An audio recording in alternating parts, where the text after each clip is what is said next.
नमस्ते स्टूडेंट, दीप GS foundation में आपका स्वागत है। हम पहले वीडियो में राज्य व्यवस्था का पार्ट 1 परिचय में ये डिस्कस किए कि भीड़ तंत्र, लोकतंत्र, राजतंत्र, तानाशाही एवं तमाम शासन प्रणालियों के क्या स्वरूप होते हैं, उस पर हमने चर्चा किया। और आज राज्य व्यवस्था परिचय पार्ट 2 आपके सामने आया है।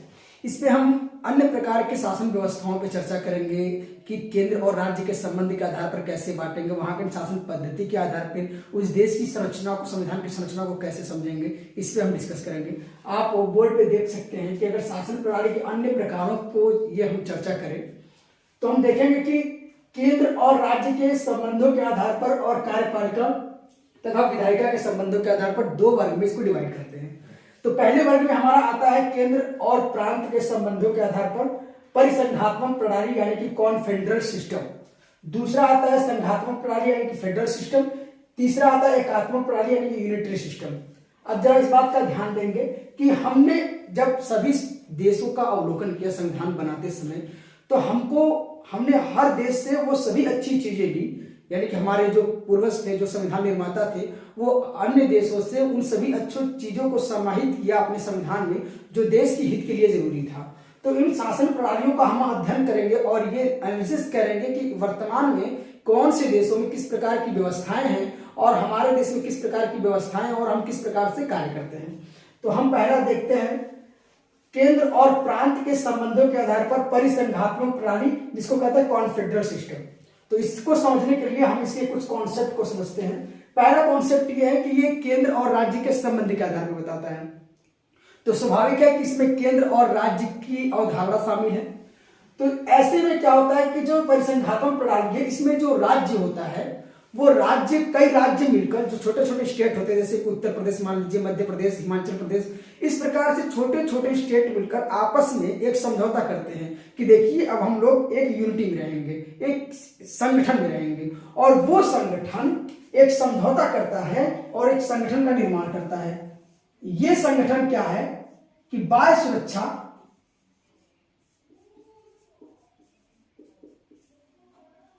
संचार और आंतरिक सुरक्षा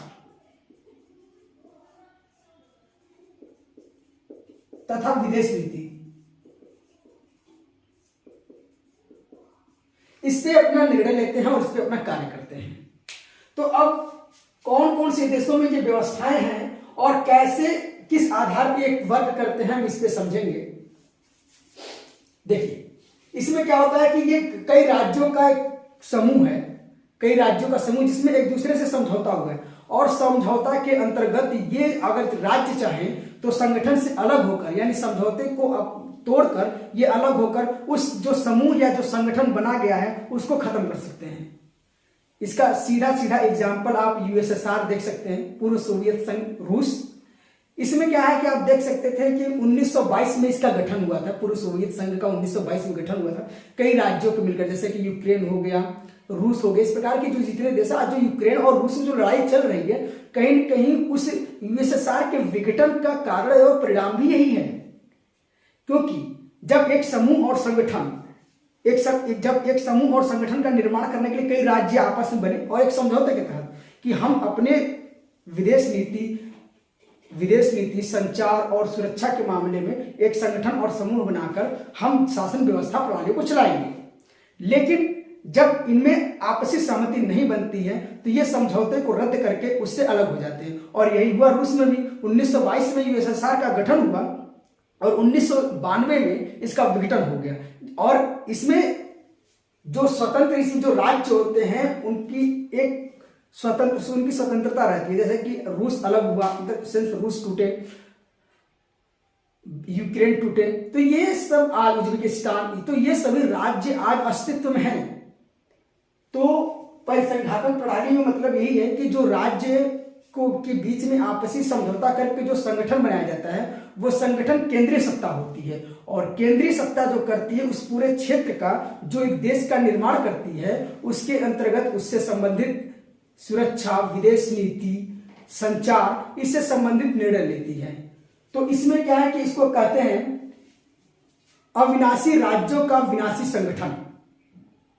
इसमें राज्य अस्तित्व में हमेशा रहता है, लेकिन राज्य के अलग हो जाने पे जो संगठन का निर्माण हो रहा है, जो केंद्रीय सत्ता बन रही है, उसके विघटन के चांसेस रहते हैं, इसलिए ऐसे कहते हैं। तो इसका सीधा सीधा एक एग्जाम्पल यूएसएसआर या पूर्व सोवियत संघ कह सकते हैं। दूसरा हम समझते हैं कि संघात्मक प्रणाली यानी कि फेडरल सिस्टम। देखिए, ये भी राज्यों के समझौते से ही बनता है। इसका एक एग्जाम्पल आप देख सकते हैं, संयुक्त राज्य अमेरिका। अमेरिका में 50 जो राज्य हैं आपस में मिलकर एक संगठन बनाए। लेकिन परिसंघात्मक और संघात्मक में अंतर क्या है, इस बात को जरा हम बहुत गहराई से समझेंगे। जैसे कि संघात्मक में सभी राज्य मिलकर एक संगठन और समूह बना रहे हैं जो केंद्रीय सत्ता बना रहे हैं, लेकिन इनमें इनको यह आजादी नहीं है कि आप उस संगठन या समूह से अलग हो जाएं या आप उस समझौते को रद्द कर दें। यह परिसंघात्मक प्रणाली के अपेक्षा थोड़ा लचीला है, क्योंकि इसमें जो केंद्रीय सत्ता है उसका भी अस्तित्व है, जो राज्य है उसका भी अस्तित्व है। तो इसको यही कहते हैं अविनाशी राज्यों का अविनाशी संगठन, यानी कि राज्य का भी कॉन्सेप्ट रहेगा, केंद्र की सत्ता का भी कॉन्सेप्ट रहेगा, और दोनों एक दूसरे को नुकसान नहीं पहुंचाएंगे, क्योंकि दोनों का अस्तित्व एक दूसरे से ही बना रहेगा। इसका एग्जाम्पल है अमेरिका, देख सकते हैं, सबसे अच्छा एग्जाम्पल है। तीसरा हम समझेंगे एकात्मक प्रणाली यानी कि यूनिटरी सिस्टम। यूनिटरी सिस्टम जैसे कि वहां होते हैं जहां पे जनसंख्याएं बहुत कम होती हैं, या तो जनसंख्याएं बहुत कम होंगी या तो उनका क्षेत्र ज्यादा होगा। ब्रिटेन देख सकते हैं, इसका बहुत अच्छा एग्जाम्पल है। ब्रिटेन में क्या है कि ना राज्य तो होते हैं, लेकिन शासन व्यवस्था के अंतर्गत ये राज्य की अवधारणा नहीं होती है, स्टेट की अवधारणा नहीं होती। वहां पे बहुत सारे छोटे छोटे स्टेट में बटे होंगे, लेकिन वहां पे ये कॉन्सेप्ट नहीं होता है कि वहां पे दो शासन प्रणाली। जैसे कि हमारे अगर भारत की आप चर्चा करेंगे तो अगर आप उत्तर प्रदेश को आप ले रहे हैं तो उत्तर प्रदेश में एक राज्य स्तर पे है विधानसभा और केंद्रीय स्तर पे है केंद्रीय सत्ता। तो लेकिन अगर आप ब्रिटेन की चर्चा करें तो ब्रिटेन में सिर्फ एक ही गवर्नमेंट रहेगी सेंट्रल लेवल पे, वही सबको मॉनिटाइज करेगी, वही सबको कंट्रोल करेगी, वही सारी व्यवस्थाएं करेगी। और उसका सबसे बड़ा कारण, और इससे व्यवस्था को लागू करने के लिए पहली शर्त यही होती है कि आप ज्योग्राफिकल एरिया आपका छोटा हो, जनसंख्या छोटा हो, जिससे आपको शासन करने में कोई समस्याएं नहीं हो। तो ऐसे में हम तीनों स्वरूपों को समझ लिए कि परिसंघात्मक प्रणाली क्या होती है, संघात्मक प्रणाली क्या होती है और एकात्मक प्रणाली क्या होती है। अब हम इनके महत्व को समझेंगे, इसकी लाभ हानियों को समझेंगे। उसके बाद हम ये भी समझेंगे कि अपने भारत में किस प्रकार की व्यवस्थाएं कामिल है, किस प्रकार की व्यवस्थाएं हैं और हम इसमें किस प्रकार से वर्क कर रहे हैं और इसमें किसी प्रकार का बदलाव या परिवर्तन की आवश्यकता है या नहीं है। अगर आपको इसमें कुछ अलग से कोई कॉन्सेप्ट देना है तो आप कमेंट बॉक्स में इसमें लिख सकते हैं। तो अगर हम परिसंघात्मक और संघात्मक की बात करें, हालांकि दोनों में राज्य की अवधारणा है, अगर परिसंघात्मक संघात्मक की बात करें दोनों में राज्य की अवधारणा है और केंद्र की भी है, लेकिन इन दोनों का महत्व हम समझेंगे कि इन दोनों का महत्व क्या है। इसमें तो पहली बात है कि राज्य का महत्व है। तो अगर राज्य का महत्व है तो एक शासन प्रणाली है वो जमीनी स्तर से है, पहला चीज क्या है। दूसरा क्या है कि जब इन दोनों में एक राज्यों का समझौता करके एक संगठन बनाया जा रहा है, एक समूह बनाया जा रहा है जो शासन व्यवस्था में अपना महत्वपूर्ण योगदान दे रहा है, तो कहीं न कहीं दायित्वों का बंटवारा हो जा रहा है कि आप राज्य स्तर के जो लोकल बॉडी है आप उसको मेंटेन करिए, जो बाह्य सुरक्षा है, विदेश नीति है, संचार है, वो हम संभालेंगे। तो ऐसे में क्या है कि दायित्वों का बंटवारा हो जाता है, तो शासन प्रणाली बहुत आसान हो जाती है, लोगों को व्यवस्थाएं बहुत अच्छी मिलती हैं, इंफ्रास्ट्रक्चर बहुत बढ़िया मिलता है और देश में एकता का विकास होता है। दूसरा, इसमें एक संविधान की सर्वोच्चता भी होती है, क्योंकि स्वाभाविक है कि अगर केंद्र और राज्य में जब संबंध बनेंगे तो वो लिखित आधार पे होगा, और जब लिखित आधार पर होगा कि भाई समझौता में आपको क्या क्या दायित्व है, आपका क्या क्या उत्तरदायित्व है, क्या क्या कर्तव्य है, क्या क्या अधिकार है, इसके लिए एक लिखित होगा। तो लिखित तभी होगा जब वहां पे संविधान की सर्वोच्चता होगी। तो जिन जिन देशों में इस प्रकार की व्यवस्थाएं हैं परिसंघात्मक और संघात्मक, तो उन देशों में संविधान की सर्वोच्चता ज्यादा होती है। राज्य को भी वो अधिकार होते हैं, केंद्र को जो अधिकार होते हैं वो पहले से लिखित होती है। ना राज्य मनमानी करते हैं ना केंद्र मनमानी करते हैं। तो ऐसे में जनता के हित के लिए ही कार्य होते हैं इसका। अब अगर हम लाभ और हानि की बात करें, लाभ और हानि की बात करें कि अगर इन दोनों को, क्योंकि हम इन दोनों को एक साथ सिर्फ इसलिए पढ़ रहे हैं क्योंकि इन दोनों में राज्य की अवधारणा है, इन दोनों में राज्य का कॉन्सेप्ट है और इन दोनों में राज्य के समझौते से और राज्य के सहमति से ही एक संगठन और समूह का निर्माण हो रहा है जो केंद्रीय सत्ता होती है। हालांकि फेडरल में केंद्रीय सत्ता अस्तित्व में हमेशा बना रहता है और कॉन्फेडरल में अस्तित्व में नहीं रहता है, बस अंतर इतना है। लेकिन हम इसके लाभ और हानि दोनों पे चर्चा करेंगे। देखिए, पहली बात की अगर आप अपने भारत की बात करें, उत्तर प्रदेश की बात करें, किसी भी राज्य की बात करें, तो हर 50 किलोमीटर की दूरी पे बोली बदल जाती है, 5 किलोमीटर की दूरी पे पानी बदल जाता है। तो ऐसे में समाज एक विविधतापूर्ण होता है और जिसको एकता में साधना और सभी के सभी एकता के साधन, सभी के हित के लिए काम करना अत्यंत कठिन कार्य हो जाता है। तो अगर कोई केंद्रीय सत्ता, सपोज करिए दिल्ली में बैठा हुआ व्यक्ति जो एसी में बैठा हुआ है और उत्तर प्रदेश के किसी गांव की या फिर किसी जिले की विकास के बारे में अगर उसको सोचना हो या कार्य करना हो, तो दिल्ली का व्यक्ति कैसे बना सकता है? क्योंकि विचारों का अंतर हो जाएगा, संस्कृतियों का अंतर हो जाएगा, इंफ्रास्ट्रक्चर का अंतर हो जाएगा और बोलचाल में अंतर हो जाएगा। तो ऐसे में शासन व्यवस्था एक ऐसी होनी चाहिए, शासन व्यवस्था एक ऐसी होनी चाहिए जो वहां के लोगों द्वारा चुनी गई हो, वहां के राज्य के द्वारा चुनी गई हो। तो ऐसे में केंद्र और राज्य के बीच में एक ऐसा संबंध होना चाहिए, एक ऐसा संबंध होना चाहिए जो सबके हित को साध सके। तो ऐसे में इसकी पहला लाभ यह है कि जो विविधतापूर्ण समाज है, सबके हितों की इसमें रक्षा होती है।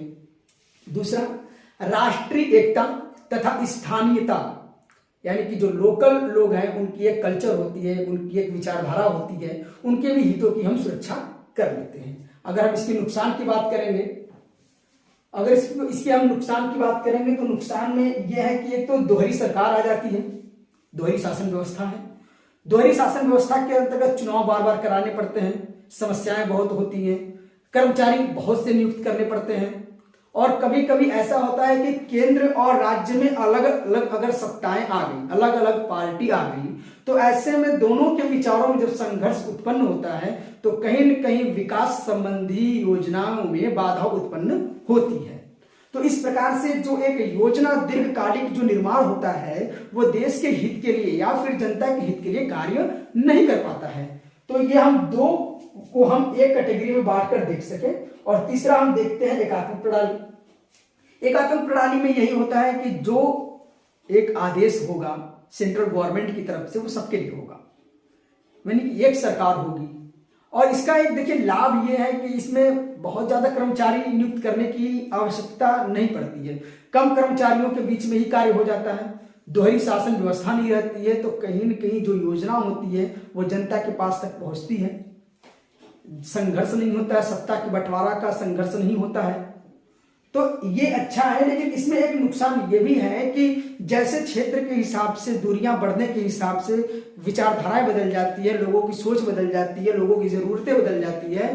तो एक केंद्रीय सत्ता में बैठा हुआ कोई पार्टी या सत्ता या कोई व्यक्ति एक निचले स्तर पे, जमीनी स्तर पे किसी व्यक्ति का कैसे विकास कर सकता है? हालांकि उसके विकास की या उसकी जरूरतों को पूरा करने के लिए एक ऐसी सरकार चाहिए जो उससे जुड़ा हो और उसके लिए पहली शर्त होती है कि उसके पास का व्यक्ति हो, उसकी अपनी योगदान हो, शासन प्रणाली उसका भाव हो। तो तीनों व्यवस्थाओं को हम समझ लिए और अब हम ये समझेंगे हम कि भारत का क्या स्वरूप है, भारत का क्या स्टैंड है, भारत में किस प्रकार की शासन व्यवस्था है। तो देखिए, भारत जो है कई राज्यों में बटा हुआ है और और यहाँ पे केंद्रीय सत्ता भी है और अन्य राज्यों में विधानसभाओं द्वारा राज्य की सरकारें भी चलती है। तो आपको इससे तो दिख रहा है कि यह संघात्मक प्रणाली है। लेकिन जब देश में विदेशी आक्रमण हो जाए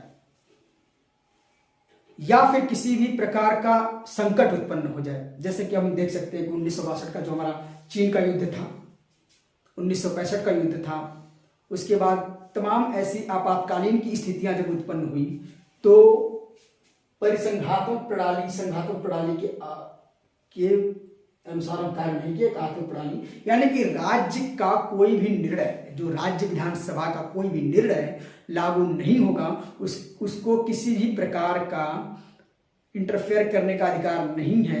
अगर देश में आपातकाल की परिस्थिति है तो हम देश की जनता के हित के लिए और राज्यों के हित के लिए हम संघात्मक प्रणाली में हैं कि हम राज्य का भी अस्तित्व है, केंद्र का भी अस्तित्व है, और भारत में राज्यों को केंद्र से अलग होने की छूट नहीं है कि ये केंद्र से अलग नहीं हो सकते हैं। और दूसरी चीज कि हम जब बाह्य आक्रमण होता है, आपातकाल की स्थिति होती है, तो राज्य का अस्तित्व यानी कि शासन प्रणाली के अकॉर्डिंग, उनके अस्तित्व में शासन प्रणाली के अकॉर्डिंग उनकी बात नहीं मानी जाती है। मतलब शासन प्रणाली केंद्रीय स्तर से ही होती है। तो इसलिए हम थोड़े थोड़ी एकात्मक प्रणाली को भी अपनाए हैं, संघात्मक प्रणाली को भी आए, परिसंघात्मक प्रणाली को भी अपनाए हैं। तो आप ये देख सकते हैं कि हमारे जो भीमराव अंबेडकर थे या फिर जो बाबा साहब थे, संविधान निर्माता थे, किस प्रकार से सभी देशों से छोटे छोटे जो कंपोनेंट, जो अच्छे अच्छे कंपोनेंट है, कैसे देश की जनता के हित के लिए संविधान में समाहित किए कि आज हमारा देश राज्य के एक लोकल बॉडी से लेकर केंद्रीय सत्ता तक देश में स्थानीयता के साथ साथ एकता का भी किस प्रकार से विकास कर रहे हैं। और अगर हम इधर देख सकते हैं कार्यपालिका तथा विधायिका के संबंध में, तो इसमें हम समझेंगे कि किसी भी देश की शासन व्यवस्था को चलाने के लिए वहां की एक कार्यपालिका होती है जो प्रशासनिक कार्यों को संचालित करती है, तथा एक विधायिका होती है जो तमाम प्रकार की विधियां कानून बनाकर कार्यपालिका के द्वारा क्रियान्वित उसको करवाती है। उसके आधार पर हम देखेंगे तो संसदीय प्रणाली जो हम ब्रिटेन से लिए हैं, और एक है अध्यक्षीय प्रणाली जो अमेरिका से है। तो इन दो प्रणालियों को हम समझेंगे और किस प्रकार से हम कार्य करते हैं इसमें समझेंगे। देखिए, अगर हम संसदीय प्रणाली की बात करें तो इसमें क्या है कि अपने भारत में लोकसभा और राज्यसभा केंद्रीय स्तर पे है, और राज्यों में विधानसभा और विधान परिषद होते हैं जो निम्न सदन और उच्च सदन में बटे हुए हैं। और इसमें से इनके द्वारा निर्माण की गई किसी भी प्रकार की विधि और संविधान कार्यपालिका के द्वारा क्रियान्वित कराए जाते हैं। बहुत अच्छी शासन व्यवस्था है, लेकिन इसमें एक कमी ये भी है, क्योंकि अगर संसदीय प्रणाली भारत की अगर आप चर्चा करें तो इसमें जो कार्यपालिका के सदस्य होते हैं, जैसे कि मंत्रिपरिषद, प्रधानमंत्री, मुख्यमंत्री, जो कार्यपालिका के सदस्य होते हैं, कैबिनेट मंत्री, उन्हीं को चुना जाता है जो उस विधानसभा में या लोकसभा में या फिर राज्यसभा में चुनकर आए गए हों। तो ऐसे में अगर कोई योग्य व्यक्ति चुनाव हार जाता है या फिर वो विधानसभा लोकसभा में नहीं आ पाता है, तो वो किस प्रकार से उस संवैधानिक पद जो वास्तव में उसके योग्य वो व्यक्ति को कैसे धारण कर सकता है। तो संसदीय प्रणाली की एक सबसे नुकसान बात यह है कि योग्य व्यक्ति का चुनाव नहीं हो पाता है। हम उस पद को उन्हीं के बीच में से चयन कर पाते हैं जिनको संसद द्वारा लाया गया है।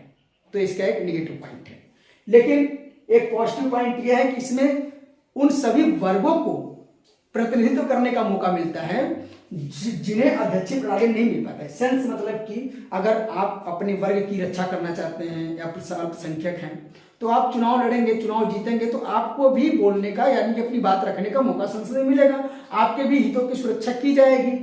तो ये एक बहुत अच्छी प्रणाली है। दूसरी है अध्यक्षीय प्रणाली यानी कि प्रेसिडेंशियल सिस्टम, ये हम अमेरिका से लिए हैं, ये अमेरिका से है। इसमें क्या सेंस है कि जो होगा वो राष्ट्रपति के द्वारा होगा, और इसमें कार्यपालिका और विधायिका में हमेशा अंतर बना रहता है, ये दोनों अलग अलग रहते हैं। इसमें एक सबसे अच्छी फायदे की बात यह है कि इसमें शासन व्यवस्था में जनता द्वारा डायरेक्ट चुना जाता है। जैसे संसदीय प्रणाली में आप एमपी चुनते हैं, एमएलए चुनते हैं, तो एमपी एमएलए मुख्यमंत्री चुनेंगे या प्रधानमंत्री चुनेंगे, वो कार्यपालिका के सदस्य होंगे, प्रधानमंत्री बनेंगे यानी कैबिनेट मंत्री बनेंगे, तमाम प्रकार की कार्यपालिकाओं में अपनी भूमिका निभाएंगे। अध्यक्षीय प्रणाली में राष्ट्रपति का चुनाव डायरेक्ट होता है, जनता डायरेक्ट राष्ट्रपति को चुनती है। तो ऐसे में आप ये देखेंगे कि अध्यक्षीय प्रणाली में जो कार्यपालिका होती है जो उस पूरे शासन प्रणाली को संभालती है, और एक जो विधायिका होती है जो उस शासन प्रणाली में कार्यपालिका से संबंधित वो विधियां निर्माण करती हैं जिन विधियों के द्वारा जनता के हित के लिए कार्य किया जाएगा। लेकिन कभी कभी अध्यक्षीय प्रणाली में समस्याएं ये उत्पन्न हो जाती हैं कि अगर कार्यपालिका में जो व्यक्ति हैं वो अगर विधायिका में नहीं है या फिर उस पार्टी को लोग विधायिका में बहुमत में नहीं है तो कभी कभी संघर्ष उत्पन्न होता है, और संघर्ष उत्पन्न होने के साथ कार्यपालिका और विधायिका एक साथ कार्य नहीं कर पाती है, तो ऐसे में समस्याएं उत्पन्न होती हैं।